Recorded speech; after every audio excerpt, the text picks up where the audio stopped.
Hello dear students, मैं doctor Dinesh Kumar आप सभी लोगों का फिजिक्स हाईवे में एक बार फिर से स्वागत करता हूं। फिजिक्स हाईवे एक ऐसा चैनल है जो सभी स्टूडेंट्स को फ्री में एजुकेशन प्रोवाइड करता है। तो स्टूडेंट्स अभी तक इस चैनल को सब्सक्राइब नहीं किया तो सब्सक्राइब कर लें और इसके साथ ही अपने दोस्तों में भी इस चैनल को शेयर करें और नोटिफिकेशन का बेल आइकन प्रेस कर लें, जिससे इसी तरह की और वीडियोज़ का नोटिफिकेशन सबसे पहले आपको मिलता रहे। तो स्टूडेंट्स आइए हम लोग बात करते हैं बोर थियरी में करेक्शंस क्या है, पॉसिबल करेक्शन क्या है, उसमें किस बेसिस पर हम करेक्शन कर सकते हैं, या फिर जो है कि इसको दूसरे टर्म में कह सकते हैं कि जो रिडबर्ग कांस्टेंट है वह न्यूक्लियर मास पर किस तरह से डिपेंड करता है। तो स्टूडेंट्स हमें पता है, यदि आपको पता नहीं है तो आप जो है कि इससे रिलेटेड वीडियो हमने बनाया है बोर थियरी से रिलेटेड, उसको आप देख सकते हैं। तो बोर थियरी में बोर्स ने ये एज्यूम किया कि न्यूक्लियस जो होता है वो स्टेशनरी होता है, वो मूव नहीं करता है। इलेक्ट्रॉन जो है कि उस न्यूक्लियस के अराउंड जो है कि मूव करते हैं। और उन्होंने ये भी एज्यूम किया कि जो न्यूक्लियस का मास होता है वह जो है कि इनफाइनाइटली हैवी होता है as compare of the electron. तो जिसकी वजह से जो है कि उन्होंने थियरी बताई। दो थियरी इनका जो जॉनसन था, दो चीज़ों पर था कि इलेक्ट्रॉन जो है न्यूक्लियस के कंपैरिजन में बहुत ही लाइटर पार्टिकल है, इसका मास जो है न्यूक्लियस का इलेक्ट्रॉन कंपैरिजन में बहुत ही हाई होता है, जो कि इन्फिनिटी के आसपास होता है। उसने बताया कि इन्फिनिटी हो सकता है, इन्फिनाइटली हैवी होता है। और दूसरा उन्होंने एज्यूम किया कि न्यूक्लियस जो है वो स्टेशनरी स्टेट में रहता है, मूव नहीं करता है, इसमें कोई मोशन नहीं होता है। इसलिए जो है कि उन्होंने न्यूक्लियस के मोशन को उन्होंने कंसीडर नहीं किया अपनी थियरी में। लेकिन एक्चुअली जो न्यूक्लियस होता है वह एक फाइनाइट मास उसका होता है, और यह जो है कि अपने एक्सिस के अराउंड, एक फिक्स एक्सिस के अराउंड क्या करता है, मूव करता है, जिसको हम न्यूक्लियर स्पिन भी बोलते हैं। तो ये स्पिन करता रहता है, मूव करता रहता है, और साथ ही जो एक इलेक्ट्रॉन भी क्या करता है, मूव करता है न्यूक्लियस के अराउंड। तो इसलिए जो है कि यहाँ पर जो बोर्स थियरी है वह जो है कि उसमें करेक्शन की ज़रूरत पड़ती है, और उससे रिलेटेड जो हमें रिडबर्ग कांस्टेंट आता है उसमें भी हमें क्या करना होता है, करेक्शन करना ज़रूरी होता है। तो स्टूडेंट्स आइए देखते हैं इसमें हम किस तरह से इस करेक्शन को इम्प्लाई कर सकते हैं इस बोर्स थियरी में। तो आइए स्टार्ट करते हैं।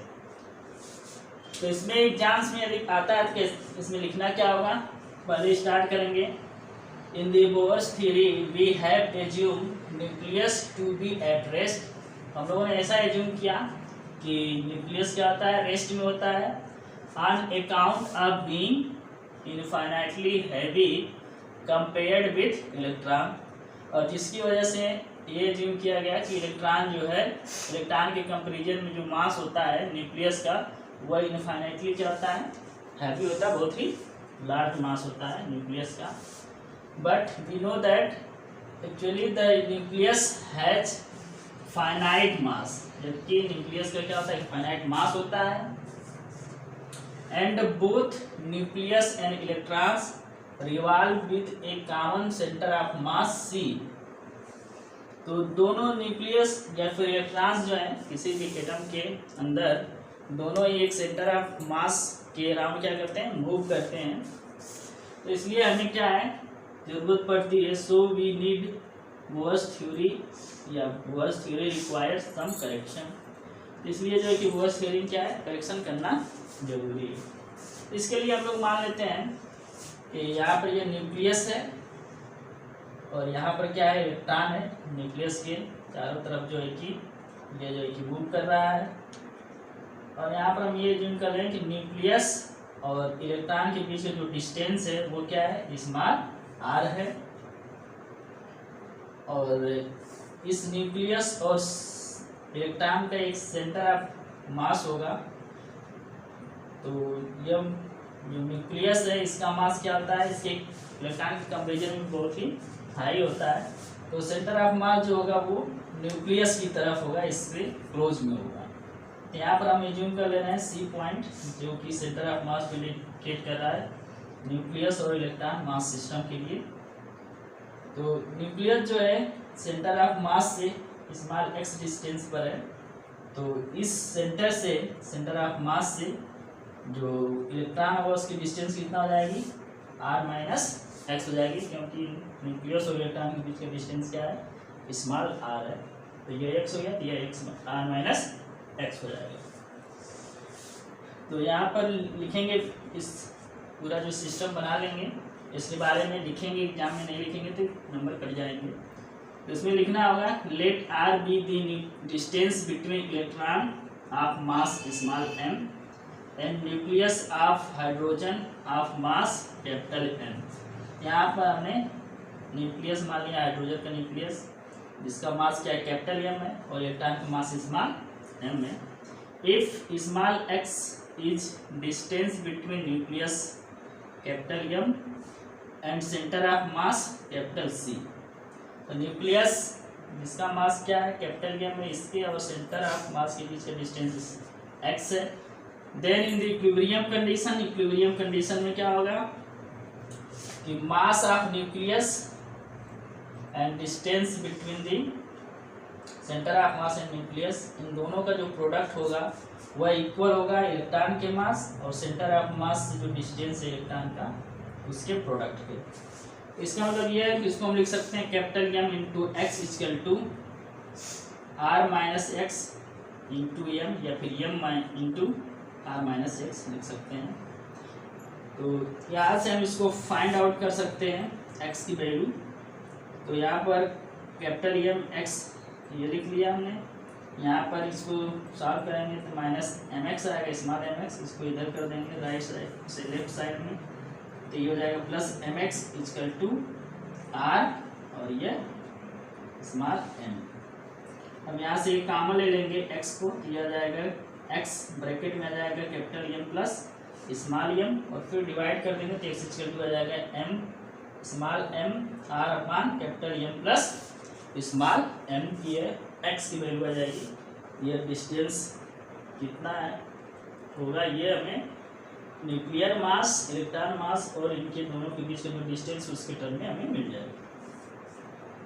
अब फर्दर यहाँ से हम लिख सकते हैं इस इक्वेशन से R minus X equal to लिख सकते हैं capital M into X upon small M. यहाँ से x की वैल्यू हम यहाँ सब्स्टिट्यूट कर देंगे, इसको सॉल्व कर लेंगे, क्या आ जाएगा x R minus X equal to capital M R upon capital M plus small M आ जाएगा। तो now we can find out total angular momentum. Total angular momentum क्या होता है, हमें पता है total angular momentum capital L से डिनोट करते हैं। कैपिटल एल जो होता है आई इंटू ओमेगा। आई क्या है, ये जो है कि मास जो इनर्शियल मूवमेंट है, मूवमेंट ऑफ इनर्शिया, और ओमेगा जो है ये एंगुलर वेलोसिटी है। तो एटम्स का जो है सेंटर ऑफ मास के अराउंड जो टोटल जो एंगुलर मोमेंटम होगा वो क्या होगा, angular momentum of nucleus plus angular momentum of electron. तो ये हो जाएगा एंगुलर मोमेंटम ऑफ न्यूक्लियस, क्या हो जाएगा, ये हो जाएगा आई ओमेगा, ये होता है इक्वल टू, तो न्यूक्लियस का जो मोमेंट ऑफ इनर्शिया वो हो जाएगा mass into distance centre of मास से, जो कि एक्स है, एक्स का स्क्वायर हो जाएगा इंटू ओमेगा, तो जाएगा capital M X square omega. इसी तरह से प्लस इलेक्ट्रॉन का जो होगा एंगुलर मोमेंटम हो जाएगा small M into X R minus X का स्क्वायर ओमेगा।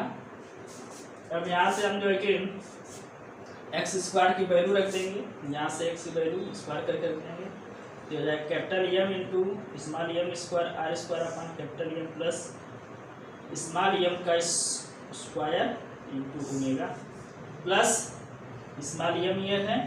इसके बाद हम यहाँ पर रख रहे हैं आर माइनस एक्स का स्क्वायर करके, यहाँ से ये हो जाएगा capital M square R square upon capital M plus small M का होल स्क्वायर इंटू ओमेगा।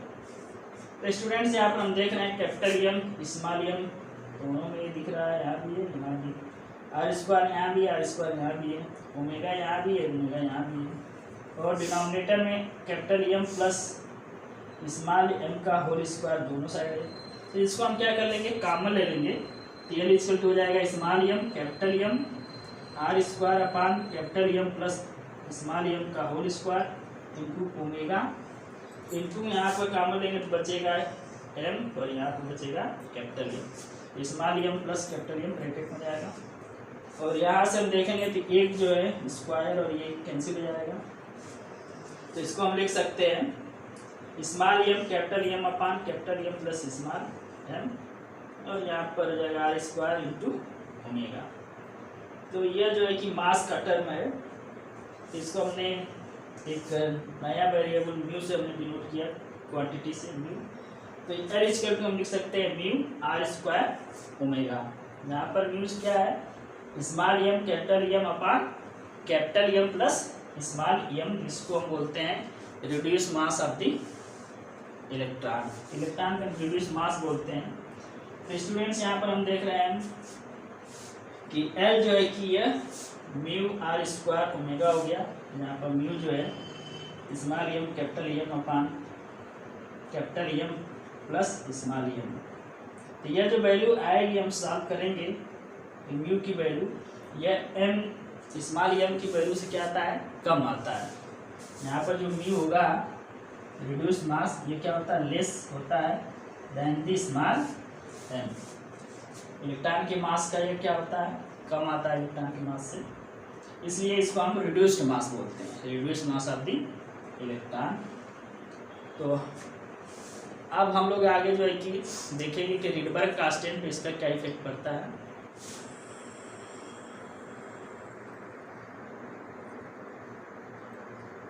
तो स्टूडेंट्स यहाँ पर जो टोटल एंगुलर मोमेंटम एल है वो आ रहा है म्यू आर स्क्वायर ओमेगा। यहाँ पर म्यू क्या है, रिड्यूस्ड मास है आप इलेक्ट्रॉन, जिसकी वैल्यू होती है mu equal to small M capital M upon capital M plus small M. यहाँ पर स्मॉल एम क्या है, mass of electron, capital M जो है मास ऑफ न्यूक्लियस। तो जब हम न्यूक्लियस को ये कंसीडर कर रहे हैं कि न्यूक्लियस जो है कि फाइनाइट मास का होता है और वह मूव करता रहता है, तब जो है कि हमारा एंगुलर मोमेंटम का वैल्यू है ये आ रहा है। और जब हम न्यूक्लियर मास को कंसीडर नहीं करते हैं तो ये जो वैल्यू होती है ये M R square omega. Mu की जगह पर क्या होता है, स्मॉल एम होता है मास ऑफ इलेक्ट्रॉन, और यहाँ पर जो है कि रिड्यूस मास आ रहा है। तो ये जो म्यू की वैल्यू है ये स्मॉल एम से क्या होती है, लेस होती है। इसका मतलब ये है कि एंगुलर मोमेंटम जो है वह कम हो जा रहा है जब हम न्यूक्लियर मोशन को कंसीडर कर रहे हैं। तो इसका मतलब यह हुआ कि जब जहाँ भी हम न्यूक्लियर मोशन को कंसीडर करेंगे, जो कि एक्चुअल में होता भी है, तो वहाँ पर जो है कि स्मॉल एम जो होगा वो क्या हो जाएगा, रिप्लेस हो जाएगा म्यू से। तो वही यहाँ पर हम लिखेंगे thus due to nuclear motion small M is replaced by mu. तो इलेक्ट्रॉन का मास जो है कि इलेक्ट्रॉन्स के रिड्यूस्ड मास से क्या हो जाएगा, रिप्लेस हो जाएगा। Therefore, taking nuclear motion into account, इसलिए न्यूक्लियर मोशन को यदि हम अपने कंसिडरेशन में रखते हैं तो एनर्जी जो होगी, energy of electron in nth orbit will be given by En dash, इसको हम लिख रहे हैं। तो अब जो एनर्जी होगी वो क्या होगी, चेंज हो जाएगी। स्मॉल एम की जगह क्या हम अब लिखेंगे, म्यू रखेंगे। तो हमें पता है इसके लास्ट लेक्चर में हम लोगों ने देखा था बोर्स थियरी और हाइड्रोजन के स्पेक्ट्रल लाइंस के थियरी में, उसमें एनर्जी जो आती है बोर्स थियरी की गाड़ी ये आती है En इक्वल टू आता है माइनस एम ई के power 4 Z square upon 8 epsilon 0 square H square into 1 अपान एन स्क्वायर, ये आता है।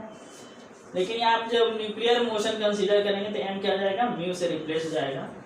यहाँ पर जो आएगा एक्चुअल में वो जाएगा म्यू स्मॉल एम की जगह पर। लेकिन हाइड्रोजन एटम के लिए जो जेड की वैल्यू होती है वो 1 होती है। जेड जो है कि एटॉमिक नंबर है, तो जेड के लिए हाइड्रोजन के लिए 1 होती है जेड की वैल्यू। यहाँ पर हम जेड 1 रख देंगे तो यह En डैश जो है nth ऑर्बिट में इलेक्ट्रॉन की एनर्जी हो जाएगी माइनस म्यू ई के power 4/8 epsilon 0 square h square into 1/n square. यह जो है कि एनर्जी हो जाएगी जो कि पहले की कंपेरिजन में क्या होगी, एनर्जी लेस होगी। इसका मैग्नीट्यूड क्या होगा, लेस होगा। जब न्यूक्लियर मोशन कंसीडर नहीं करेंगे उसके कंपेरिजन में यह वैल्यू क्या होगी, लेस होगी। देयरफॉर वेव नंबर्स जो कि म्यू बार से डिनोट करते हैं for hydrogen lines will be given by, तो हाइड्रोजन एटम से जो स्पेक्ट्रल लाइंस मिलती हैं, बामर, लाइमन, पास्कल, ब्रैकेट, फुंड, ये सब जो मिलती हैं, उसकी जो वेव नंबर्स हैं वो अब क्या हो जाएंगे, चेंज हो जाएंगे। और वो होंगे म्यू बार इक्वल टू 1/λ, जिसको हम लिखते हैं इक्वल टू हो जाएगा म्यू ई के पावर 4/8 एप्सिलॉन 0 स्क्वायर हो जाएगा सी एच के पावर 3 ब्रैकेट में हो जाएगा 1/n1 square minus 1/n2 square. यहाँ पर m स्मॉल m था स्टार्टिंग में, अब जो है कि न्यू हो गया है, चेंज हो गया है। और इसको हम जो है कि एक कांस्टेंट की तरह लिख सकते हैं, जिसको हम आर एच से लिख रहे हैं। तो ये हो जाएगा R H bracket 1/n1 square minus 1/n2 square. तो आर एच यहाँ पर क्या है, ये जो वैल्यू है पूरा हमने मान लिया है। R H equal to mu E के power 4/8 epsilon 0 square C H के पावर 3, जो कि इसको हम बोलते हैं Rydberg constant for hydrogen atom. इसको हम रेडबर्ग कांस्टेंट सिंपली नहीं बोलते हैं, बोलते हैं Rydberg constant for hydrogen atom, जिसमें रिड्यूस मास आ गया है। तो रिड्यूस मास में जो है कि मास ऑफ इलेक्ट्रॉन और मास ऑफ न्यूक्लियस दोनों इंक्लूडेड हैं, तो इसलिए हम इसको बोलते हैं Rydberg constant for hydrogen atom. तो यहाँ पर हम देख रहे हैं कि म्यू जो है स्मॉल m इलेक्ट्रॉन के मास के कंपेरिजन में इसकी वैल्यू लेस है। तो यहाँ पर ये जो आएगा Rydberg constant for hydrogen atom, ये क्या होगा, पहले के कंपेरिजन में क्या होगा, इसकी भी वैल्यू लेस होगी। तो यहाँ पर क्या मिलेगा, since mu is slightly less than m, the wave number या वेव लेंथ जो होगा are more now slightly more than this corresponding to an infinitely heavy nucleus। तो यहाँ पर हम देख रहे हैं कि ये आर एच की जो वैल्यू होगी ये क्या हो जाएगी, रिड्यूस हो जाएगी। ये वैल्यू रिड्यूस हो जाएगी। तो यहाँ लैम्डा देख रहे हैं ये क्या, इसकी इन्वर्सली प्रोपोर्शनल है। तो आर एच जो होगा पहले के कंपेरिजन में रिड्यूस हो गया रेडबर्ग कांस्टेंट, तो वेवलेंथ क्या होगा, स्लाइटली इंक्रीज कर जाएगा। वो जो लाइनें आएंगी हाइड्रोजन स्पेक्ट्रम की वो जो है कि स्लाइटली शिफ्टेड होंगी from towards the higher wavelength side, जो कि इसके पहले जब हम न्यूक्लियर मोशन को कंसीडर नहीं कर रहे थे उसके कंपैरिजन में। Moreover, the value of RH depends on the mass of nucleus. The value of Rydberg constant increases with the increase in the mass of the nucleus. तो यहाँ पर हम देख रहे हैं कि जो रिडबर्ग कांस्टेंट है यह जो है कि न्यूक्लियस के मास पर डिपेंड कर रहा है। म्यू जो है, म्यू में क्या आ रहा है, न्यूक्लियस का मास है, तो न्यूक्लियस के मास पर डिपेंड कर रहा है। तो न्यूक्लियस का मास यदि इंक्रीज करेगा, यहाँ से हम देख सकते हैं ये एम को इंक्रीज करेंगे कैपिटल एम को, तो इस म्यू भी क्या करेगा, इंक्रीज करेगा। तो जब यह म्यू इंक्रीज करेगा इसका मतलब आर एच की वैल्यू भी क्या करेगी, इंक्रीज करेगी। तो स्टूडेंट्स यहाँ पर हमने आर एच में जो है कि न्यूक्लियस का मास लिया, जो कि हाइड्रोजन एटम में जो न्यूक्लियस का मास होता है वो लिया गया है। यदि यहाँ पर दूसरा कोई न्यूक्लियस होगा, हाइड्रोजन के अलावा दूसरा कोई होगा, न्यूट्रॉन हो गया या फिर लिथियम हो गया, सोडियम हो गया या पोटेशियम हो गया, कोई दूसरा न्यूक्लियस होगा, उसका मास क्या होगा, न्यूक्लियर मास डिफरेंट होगा। और वह जो है कि एक्चुअली क्या होगा, हाइड्रोजन के न्यूक्लियर मास से ज़्यादा होगा। इसका मतलब यह है कि जो रिडबर्ग कांस्टेंट है वह क्या होगा, हाइड्रोजन एटम के रिडबर्ग कांस्टेंट से ज़्यादा आएगा। इसका मतलब यह है कि न्यूक्लियर मास इंक्रीज करने से जो रिडबर्ग कांस्टेंट है वो भी क्या करेगा, इंक्रीज करेगा। तो इस तरीके से जो स्पेक्ट्रल लाइंस आएंगी उस पर जो है कि न्यूक्लियर मास का भी क्या होगा, इफेक्ट होगा। तो इस तरीके से हमें जो बोर्स की जो थियरी है उसमें क्या है, करेक्शन की ज़रूरत है। वहाँ पर सिंपली हम इलेक्ट्रॉन के मास को कंसीडर न करके वहाँ पर जो है कि न्यूक्लियर मास को भी हम कंसीडर करेंगे, तभी जो है कि हमें जो एक्यूरेट जो एक्सपेरिमेंटल डेटा मिलेगा वो जो थ्योरी से मैच करेगा। तो स्टूडेंट्स ये पूरा जो थियरी थी कि बोर्स थियरी में जो करेक्शन है वो कैसे होगा, उसमें क्यों करेक्शन करने की ज़रूरत है, या फिर हम यह कह सकते हैं कि जो रेडबर्ग कांस्टेंट होगा अलग अलग एटम्स के लिए वो किस तरह से डिपेंड करेगा, उसकी वैल्यू किस तरह से आएगी। तो आई होप यह कंसेप्ट जो था आपको समझ में आ गया होगा। इस वीडियो को लाइक कर दें, साथ ही अपने दोस्तों में शेयर करें, और इस चैनल को अभी तक सब्सक्राइब नहीं किया तो सब्सक्राइब कर लें, और साथ ही नोटिफिकेशन का बेल आइकन भी प्रेस कर लें, जिससे इसी तरह के और वीडियो मिलते रहें। तब तक के लिए धन्यवाद। जय हिंद।